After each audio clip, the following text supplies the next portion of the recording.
Assalamualaikum teman-teman, seperti biasa sebelum mulai Mimin mendoakan semoga teman-teman semua selalu dalam keadaan sehat walafiat. Oke, kali ini kita akan melanjutkan Martial Master versi novel bagian 670. Bagi yang baru bergabung, selamat bergabung. Dan bagi yang belum subscribe dulu lah agar Mimin tambah semangat lagi nih bikin videonya. Oke, kalau sudah kita langsung masuk ke isi ceritanya.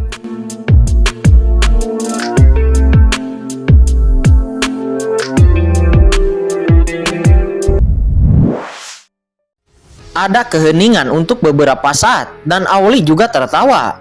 Luar biasa, teman kecil ini benar-benar berkarakter. Tidak heran, teman kecil memiliki keberuntungan besar dalam dirinya. Dan teman kecil tidak peduli tentang itu. Beruntung, keluarga Ao saya bisa bekerja sama dengan karakter seperti itu. Jika teman kecil ingin berkuasa di surga, keluarga Ao kami dapat menjadi pendukung Anda. Ini adalah pernyataan yang serius, tetapi semua orang yang hadir tahu bahwa di belakang Qingchen, seorang guru suci mendukungnya. Masa depan tidak terbatas, dan mungkin ada kemungkinan nyata untuk memperebutkan surga. Saya tidak tahu kapan Tuan Kota Ao akan pergi, tanya Qingchen. Kita tidak boleh terlambat, kami akan pergi dalam 3 hari. Saya telah menghitung bahwa vitalitas dari iblis suci sekarang sangat berfluktuasi. 5 hari kemudian itu akan menjadi hari terlemah. Kekuatan utama sekarang siap untuk bergerak. Maka kita akan bergerak lebih cepat lebih baik. Jika kita terlambat sekarang, jika kekuatan lain mendahului kita, konsekuensinya tidak terbayangkan, kata penguasa kota Aoli. Oke, tolong Tuan Kota untuk membuka pena suci dan membiarkan aku berlatih. 3 hari kemudian aku akan berangkat dengan tepat waktu, kata Qingchen seraya berdiri. Baiklah, orang tua ini akan mengirimu, kata penguasa kota Aoli seraya melambaikan tangannya, kemudian membuka sebuah lorong. Tiba-tiba, pena suci bawah tanah yang luas muncul, mekar dengan cahaya tak berujung. Di atas pena suci itu ada formasi besar yang mencengangkan, dan bahkan master di ranah tahap akhir alam suci bumi tidak akan dapat menerobos masuk. Siapapun yang ingin masuk harus mendapat persetujuan dari keluarga Ao. Baiklah, tuan muda ini akan pergi terlebih dahulu, kata Qingchen, seraya melangkah keluar dan langsung masuk ke pena suci. Boom! Begitu Qingchen memasuki pena suci, aura asal suci kuno yang menakutkan menyapu tiba-tiba. Lebih dari 10 kali lebih kaya dari ruang pelatihan sebelumnya. Luar biasa, berkultivasi di sini, saya mungkin bisa mencapai puncak tahap awal alam suci bumi dalam satu gerakan. Kata Qingchen, dia sangat gembira, dia tahu bahwa waktunya sangat mendesak dan dia tidak mengabaikannya, dia langsung berlatih. Tiba-tiba energi suci langit dan bumi yang tak berujung melonjak dengan liar ke dalam tubuh Qingchen dan membasuh meridiannya.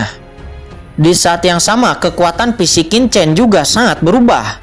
Saat ini Qingchen seperti paus raksasa melahap semua yang ada di sekitarnya dengan panik. Di istana mansion Tuan Kota, banyak anggota keluarga Ao yang kuat terkejut saat melihat pemandangan ini. Gerakan yang disebabkan oleh penyerapan energi suci kuno Qingchen terlalu menakutkan. Dan itu sebanding dengan orang suci duniawi yang tiada taranya. Jika diserap pada titik ini, saya khawatir dalam 3 hari, pembuluh darah suci kuno keluarga Ao mereka akan habis setengahnya. Patriark, apakah terlalu menakutkan bagi Qingchen untuk menyerap pena suci kuno? Banyak tetua dari keluarga Ao kesakitan untuk sementara waktu. Inilah dasar pijakan keluarga Ao mereka. Aoli juga nampak sedikit sakit, tetapi dia menggertakkan giginya. Matanya berubah menjadi pelangi, dan dia kemudian berkata dengan suara yang dalam. Semuanya saat dunia berubah hari ini, dan kekuatan besar akan segera bergerak. Teman kecil ini mendapat kesempatan untuk dimanfaatkan oleh keluarga Ao kita. Semakin beruntung teman kecil ini, semakin baik untuk keluarga Ao kita. Mendengar itu, semua penatua dari keluarga Ao mengangguk. Seiring berlalu waktu, anggota keluarga Ao mulai bersiap, dan berbagai harta, pil, jimat, dan berbagai metode sedang diatur di mana-mana. Singkat cerita, akhirnya 3 hari berlalu. Boom! Pena suci kehilangan lebih dari setengahnya sekaligus menjadi redup dan kusam. Tetapi Qingchen meledak dengan aura yang sangat menakutkan, mengguncang seluruh istana mansion Tuan Kota. Qinchen saat ini melangkah langsung ke puncak tahap awal alam suci bumi. Akhirnya aku mengkonsolidasikan basis kultivasiku berkat pena suci kuno ini. Jika tidak, aku ingin mengkonsolidasikan basis kultivasiku mungkin perlu beberapa tahun, kata Qinchen seraya berdiri. Waktu habis, saatnya untuk pergi. Selanjutnya Qinchen melangkah maju dan muncul langsung di rumah Tuan Kota. Pada saat ini banyak ahli teratas di rumah Tuan Kota telah berkumpul. Dan ketika mereka merasakan napas di tubuh Qinchen, mereka tiba-tiba merubah ekspresi mereka. Hanya dalam 3 hari, aura di tubuh Qinchen bahkan lebih menakutkan daripada 3 hari yang lalu. Selamat teman kecil, basis kultivasi telah ditingkatkan. Saya tidak tahu apakah teman kecil sudah siap, atau apakah saya perlu mengatur, kata Aoli. Tidak perlu diatur, pergi sekarang, kata Qinchen. Oke, lakukan sekarang, semua orang sudah siap, kata Aoli. Dia mengeluarkan perintah seraya berdiri. Boom, sesaat berikutnya di langit, sebuah bahtera yang megah muncul. Bahtera ini panjangnya hampir 10 meter, tetapi aura di atasnya sangat kental. Dan berbagai rune juga formasi berkedip, mengeluarkan aura yang mencengangkan. Aura ini sebanding dengan alam suci surgawi, dan aura itu tiba-tiba menyebar kepada Qinchen. Apakah ini harta suci surgawi? Kata Qinchen. Wajah Qinchen diam, tetapi dia terkejut. Harta karun suci surgawi hanya dapat disempurnakan oleh master pemurnian tingkat suci surgawi. Mereka luar biasa kuat dan cukup untuk mengguncang bumi. Qinchen telah melihat harta guru suci di tanah terlarang, tetapi dia belum pernah melihat harta dari suci surgawi. Tampaknya harta karun dari harta karun suci surgawi jauh lebih buruk daripada harta karun dari guru suci. Tetapi itu lebih kuat dari harta karun dari suci bumi. Saat ini sebuah harta seperti pesawat muncul di atas langit, di atas rumah Tuan Kota, mekar dengan cahaya, menyelimuti semua orang, dan menjaga semua orang di tengah. Ini adalah harta keluarga Aos saya yang bernama Bahtera Nuh, kata Aoli kepada Qinchen. Bahtera Nuh ini sepertinya sedikit rusak, dan formasi di atasnya juga sedikit rusak. Itu harus menjadi harta prasejarah, dan kekuatannya seharusnya tidak mencapai masa kejayaannya, dan tidak dapat mengerahkan kekuatan maksimalnya, kata Qinchen setelah mengamati dengan cermat. Penglihatan teman kecil memang bagus. Benda ini diperoleh oleh keluarga Aosayah dari peninggalan kuno. Ini memiliki sejarah bertahun-tahun yang tak terhitung jumlahnya. Selain itu, harta suci surgawi harus dipahami agar benar-benar termotivasi dan mengerahkan kekuatan terkuat. Bahtera Nuh ini memang sedikit rusak, tetapi meskipun begitu, itu adalah harta surgawi. Namun, jika saya dapat menerobos alam suci surgawi, saya mungkin bisa memperbaiki Bahtera Nuh ini, kata Aoli. Selanjutnya Bahtera Nuh itu segera menyelimuti semua orang, dan seketika Bahtera Nuh melintas dan tiba-tiba kabur ke dalam kehampaan, merobek aturan langit, dan langsung melewati ruang tanpa batas.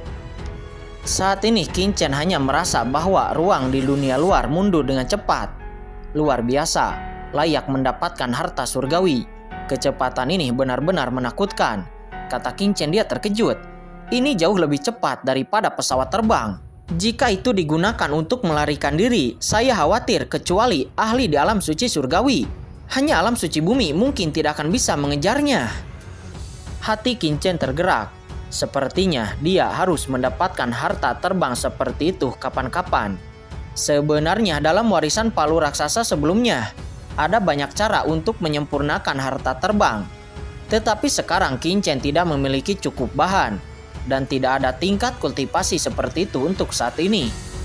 Cuing, setelah terbang sekitar 2 hari, kehampaan di depannya tiba-tiba menjadi gelap gulita dan sangat menakutkan. Itu bukan lagi turbulensi ruang angkasa, tetapi energi iblis, seperti alam iblis kuno. Tanah iblis ada di sini. Bahtera Nuh berguncang, dan semua orang melompat keluar. Kemudian mereka melihat gunung-gunung besar yang suram, lembah-lembah yang sepi, dan energi iblis dingin yang tak terhitung jumlahnya meresap ke sekeliling. Pada saat ini setelah Qinchen keluar, dia melihat pegunungan yang bergulung. Semuanya adalah hutan hitam dan lebat, diselimuti kabut dan ngarai panjang tanpa ujung. Tampaknya mengarah ke gerbang neraka yang jauh kepada kerajaan iblis. Kabut hitam yang memenuhi udara itu nampak sangat beracun. Ya, kabut hitam di luar ngarai itu disebut Ki Iblis Yama. Dikabarkan bahwa itu adalah kekuatan dari klan Iblis Yama yang legendaris. Alam suci bumi hanya bisa menolaknya sedikit. Jika memakan waktu lama, itu akan terkikis, kata Auli. Kemudian Auli berkata lagi, di kedalaman lembah iblis ada juga formasi besar energi iblis yang dapat membunuh orang di tahap akhir alam suci bumi. Namun, dari penyelidikan lelaki tua ini, energi iblis Yama saat ini tidak terlalu kuat. Lelaki tua ini menemukan tempat ini untuk pertama kalinya dan setidaknya sepertiga lebih lemah, kata Oli dengan sungguh-sungguh. Iblis Yama, kata Kincen, dia mengerutkan kening. Ya, ras iblis Yama adalah salah satu dari puluhan juta ras iblis. Ada banyak ras di antara ras iblis, termasuk ras iblis ebis tingkat tertinggi, ras iblis langit, dan beberapa ras iblis mati, ras iblis roh, dan bahkan beberapa ras iblis biasa yang terbang dari alam bawah. Dan ras iblis Yama ini tidak kuat di antara ras iblis, tetapi mereka juga tidak lemah, mereka sedang. Namun, dalam perang kuno, para iblis Yama menderita kerugian besar. Orang tua ini curiga bahwa ini adalah iblis Yama. Klan dulunya adalah benteng penting. Jika tidak akan ada napas suci iblis yang dilepaskan yang keluar, kata Auli. Dia menjelaskan. Kincen mengangguk. Dia juga belajar dari berbagai materi bahwa ada banyak jenis ras iblis di langit. Yang disebut iblis bukan hanya satu ras, tetapi persatuan ras yang tak terhitung jumlahnya. Kabut iblis ini sangat kuat. Biarkan aku melihat apakah itu bisa dimurnikan, kata Kincen. Setelah mengatakan itu, Kincen tiba-tiba melompat keluar dari bahtera Nuh. Dan kemudian seluruh tubuh Kincen memasuki kabut hitam. Dan hal ini mengejutkan semua penatua dari keluarga Au dan bahkan penguasa kota Auli terkejut. Teman kecil, kembali dengan cepat. Itu terlalu berbahaya. Basis kultivasimu hanyalah puncak tahap awal alam suci bumi.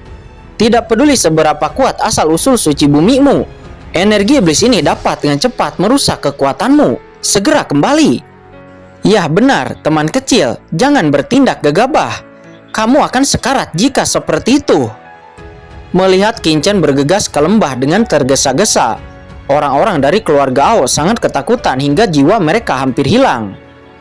Energi jahat di sini sangat menakutkan, dan bahkan kekuatan tahap air alam suci bumi harus sangat berhati-hati, tidak berani terburu-buru. Namun Kincen hanyalah puncak tahap awal alam suci bumi. Tidak peduli seberapa kuat dia akan terkorosi dan berubah menjadi ketiadaan. Tetapi Kincen saat ini sudah memasuki energi sihir hitam itu, dan Kincen langsung masuk jauh ke dalam lembah. Begitu Kincen memasuki lembah, energi iblis hitam di sekelilingnya melonjak dengan gila-gilaan. Energi iblis hitam ini tampaknya memiliki spiritualitas, seperti hiu paus darah yang merasakan keberadaan energi darah. Dan kabut itu melaju dan panik merusak seluruh tubuh Kincen. Tiba-tiba meridian fisik Kincen semuanya terkontaminasi dengan energi sihir hitam ini, dan asap hitam keluar dari tubuh Kincen. Lihat apakah itu bisa diserap. Kincen diam-diam mengoperasikan kekuatan aturan ras iblis alien dan ingin menyerap energi iblis ini. Tetapi ketika kekuatan hukum ras iblis alien yang bertemu dengan energi iblis ini, itu nampak bergetar hebat. Hukum sebenarnya sedang terkorosi. Apakah hukum iblis alien terlalu lemah? Kincen menggelengkan kepalanya. Meskipun dia mengharapkannya, dia cukup kecewa.